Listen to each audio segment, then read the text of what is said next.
الحمد لله رب العالمين الصلاة والسلام على رسوله الكريم وعلى آله وأصحابه أجمعين. أعوذ بالله من الشيطان الرجيم. بسم الله الرحمن الرحيم. علمت نفس ما قدمت وأخرت. صدق الله العلي العظيم.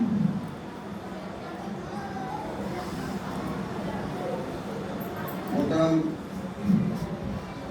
سامعین جمعہ، السلام علیکم ورحمۃ اللہ وبرکاتہ۔ اللہ تعالیٰ کا شکر، اس کا احسان ہے کہ اللہ تعالیٰ نے ایک موقع فراہم کیا کہ آپ کے سامنے اس بات رکھ سکوں جس سے ہماری اپنی بھی اصلاح ہو اور آپ سبھی لوگوں کی بھی اصلاح ہو۔ پچھلے جمعہ میں جو لوگ رہے ہوں گے انہوں نے یہ بات سنی ہوگی کہ اس قرآن کی ایک آیت کے حوالے سے جو گفتگو آپ کے سامنے رکھی گئی تھی وہ آپ کے ذہن میں ہوگا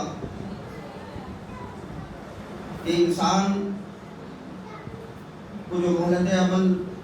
اس دنیا میں ملا ہوا ہے، اللہ تعالیٰ نے عنایت کیا ہے، اگر وہ نیک عمل پورے اخلاص کے ساتھ اور نبی صلی اللہ علیہ وسلم کی طریقے کے مطابق اگر وہ کرتا رہا ہے، وہ اپنے اس عمل کو آخرت کے لیے جمع کرتا رہا ہے اور یہ آگے بھیجتا رہا ہے۔ یہ باتیں بڑی تفصیل کے ساتھ آپ کے سامنے آئی تھی، لیکن جب انسان اس دنیا سے چلا جاتا ہے، اس کی موت ہو جاتی ہے، تو کچھ عمل ایسے ہیں جس کے اثرات اس کو مرنے کے بعد بھی آخرت پہ پہنچتے رہتے ہیں۔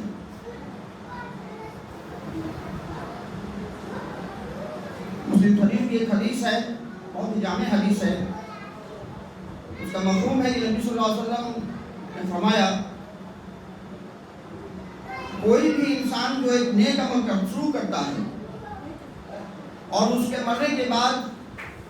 اس نیک عمل پر اگر لوگ عمل کرتے رہتے ہیں تو اس کا ثواب جو ہے اس عمل کرنے والے کو تو ملتا ہی ہے، لیکن جس نے اس عمل کو شروع کیا تھا اس کے کھاتے میں بھی یہ ثواب جاتا رہتا ہے۔ اور جو انسان مطلب یہ ہے کہ کسی خراب عمل کی شروعات کرتا ہے، اعمال سیئہ جس کو کہتے ہیں، اس کی شروعات اگر وہ کرتا ہے تو اس کے مرنے کے بعد اس خراب عمل پر جو لوگ عمل کریں گے تو اس کو تو اس کا گناہ ملے گا ہی، لیکن اس مرنے والے کے کھاتے میں بھی اس کا گناہ جاتا رہتا ہے۔ اس حدیث کی روشنی میں جو ہے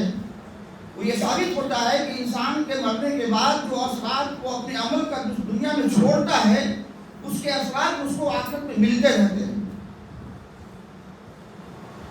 نیک عمل کے سلسلے میں نبی صلی اللہ علیہ وسلم نے یہ فرمایا ہے کہ 3 ایسے اعمال ہیں جس کو چھوڑ کر اگر جائے گا تو اس کے ثواب میں وہاں اضافہ ہوتا رہے گا، اس کے کھاتے میں اس نیک عمل کا ثواب اس کو ملتا رہے گا۔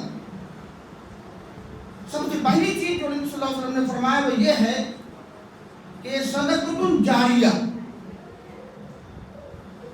جو کوئی بھی انسان اپنی زندگی میں ایک ایسا عمل کیا جو بعد بھی جاری رہنے والا ہو، اس کے بعد بھی جاری رہتا ہو، اس کو جو ہے وہ صدقہ جاریہ کہتے ہیں۔ جیسے کہ کسی نے مسجد بنوا دی، اب یہ مسجد میں جب تک کہ نماز پڑھی جاتی رہے گی اس کا ثواب جو ہے اس کے کھاتے میں جاتا رہے گا۔ کسی نے اسپتال بنوا دیا، کسی نے پانی کا انتظام کر دیا، یہ سب صدقہ جاریہ میں جاتا ہے۔ اب یہ ایک ایسا عمل ہے کہ اس کے مرنے کے بعد بھی جو ہے اس کے عمل میں اس کا ثواب جو ہے وہ جو لوگ اس سے فیضیاب ہوتے رہیں گے اس کا ثواب اس کے کھاتے میں زیادہ رہے گا. تو ایک چیز تو یہ ہے. دوسری چیز کے بارے میں یہ فرمایا ولد صالح، نیک اولاد. اللہ کسی کو اولاد فرماتا ہے تو بہت بڑی نعمت ہے، یہ بہت بڑی رحمت ہے اللہ تعالیٰ کی. لیکن اس کو صحیح تربیت دیا، اس کو صحیح روپ سے نوازا، اس کو نیک اور صالح اولاد اگر بنایا ہے وہ، تو اس کے مرنے کے بعد اگر وہ اولاد اس کے حق میں دعا اور استغفار کرتا ہے تو اس کا ثواب اس کے کھاتے میں زیادہ رہتا ہے. یہ کبھی منقطع نہیں ہوتا ہے. نبی صلی اللہ علیہ وسلم کے پاس سے ایک صحابی آیا، انہوں نے پوچھا کہ میرے والدے کا انتقال، میری ماں کا انتقال ہو گیا، میں ان کے لیے کیا کروں؟ آپ صلی اللہ علیہ وسلم نے کہا کنواں، مطلب پانی کا انتظام کر دو، یہ سب کا جاننے میں جائے گی.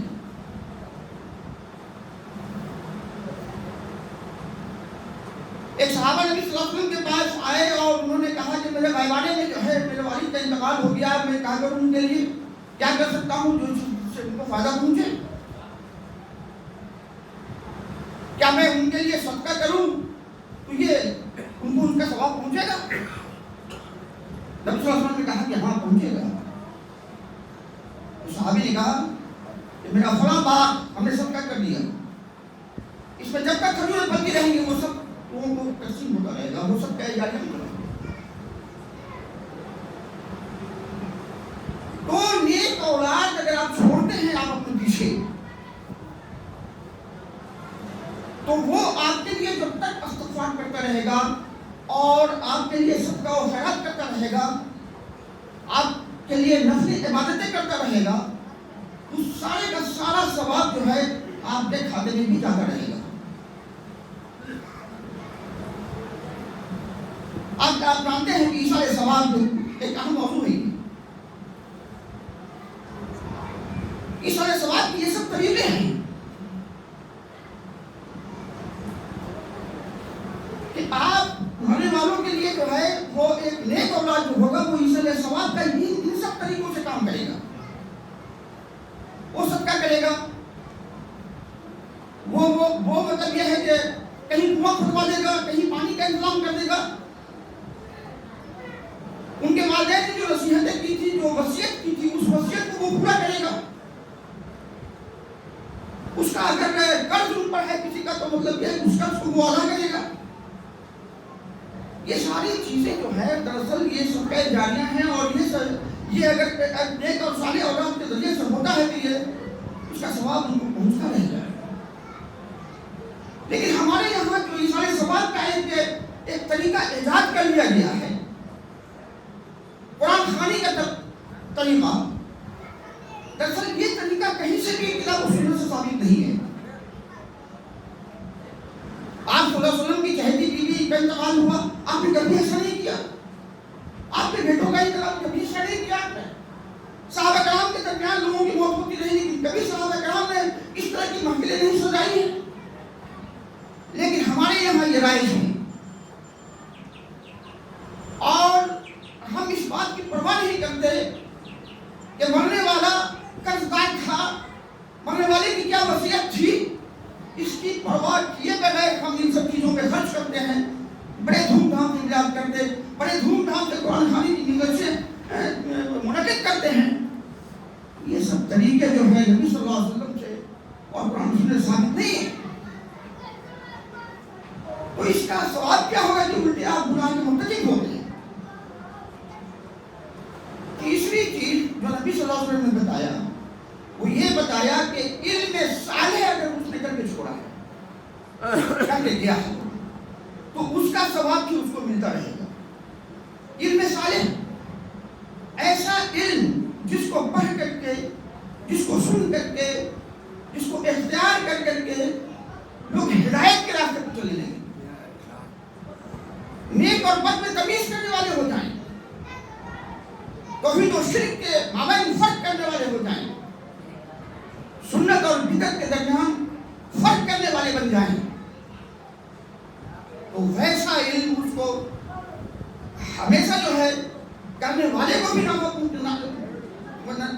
پہنچائے گا، اور جس نے اس علم کو ایجاد کیا اس کے کھاتے میں بھی جاتا رہے گا۔ اب دیکھ لیجیے کہ بخاری رحمۃ اللہ نے صحیح بخاری انہوں نے لکھی، اب اس کو جب تک لوگ پڑھتے رہیں گے اس سے فیضیاب ہوتے رہیں گے، پڑھنے والے کو تو ثواب ہوگا ہی، ساتھ ساتھ اس کا ثواب ان کو بھی جاتا رہے گا قیامت تک۔ ایک ایسی لٹریچر، ایک ایسی کتاب لوگوں نے لکھی جس کو پڑھ کے جو ہے تو لوگ ہدایت یافتہ ہوتے ہیں، صحیح راستے پر چلنے والے ہوتے ہیں، تو اس کا فائدہ بھی اس تعلیم کے کتاب کے لکھنے والے کو پہنچتا رہے گا۔ اشارے ثواب کا ایک بہت بڑا ذریعہ آج یہ بھی ہے علم نافع کا، علم کو پھیلانے کا، کہ جو ہمارے سوشل سائٹس ہیں جس کا استعمال آج بچہ بھی کر رہا ہے، آپ لوگ بھی کر رہے ہیں، سب لوگ کر رہے ہیں۔ 24 گھنٹے میں کم سے کم 4 گھنٹہ تو آپ ضرور سوشل سائٹ پر اپنا وقت برباد کرتے ہوں گے ادھر ادھر کی چیزیں دیکھ کر، لیکن اس سوشل سائٹ کا استعمال دین کے پھیلانے کا ایک ذریعہ اگر ہم بنا لیں، جو آپ میسج مطلب کیا ہے کہ ایک دوسرے سے جو ہے تو شیئر کرتے ہیں، اگر اس میسج کو اگر آپ دن رات بنا دیجیے تو آپ دیکھیے کہ اس سوشل سائٹ سے بھی آپ وہی فائدہ پہنچائیں گے۔ آپ کے مرنے کے بعد اس سوشل سائٹ کے ذریعے سے جو ہے